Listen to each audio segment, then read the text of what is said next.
अभी आप लोगों ने न्यूज देखी सऊदी अरब की, हैदराबाद के कुछ जायरीन एक बस में जा रहे थे, शायद मक्का से मदीना जा रहे थे वो, और बस जाकर के एक ऐसी गाड़ी से जाकर के टकरा गई जिसमें डीजल भरा हुआ था, और ऑन द स्पॉट बस के सारे मुसाफिरीन का इंतकाल हो गया, सब जल के मर गए, क्योंकि डीजल था सामने वाले। जब गाड़ी लड़ी है, डीजल जो है खतरनाक होता है, आग लगी, सब जल के मर गए।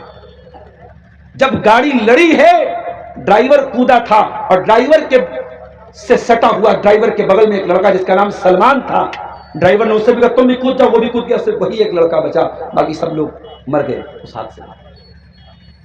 और उम्रा पर जाने के पहले उसी सफर में हैदराबाद की एक पूरी फैमिली जिसमें 20 लोग थे, उन लोगों ने एयरपोर्ट पर पूरे परिवार के साथ फोटो लिया था।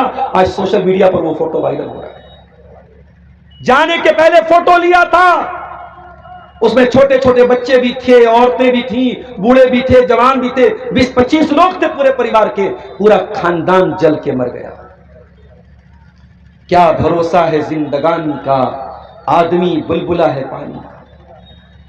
एक हादसा होता है, इंसान दुनिया से चला जाता है, सिर्फ उसकी यादें रह जाती हैं, उसकी फोटो रह जाते हैं। उसका फेसबुक अकाउंट है, आज कोई चलाने वाला नहीं। उसका बैंक अकाउंट है, आज उसको कोई और इस्तेमाल कर रहा है, उसकी चीजों को कोई और इस्तेमाल कर रहा है। ये हकीकत है मेरे प्यारे साथियों।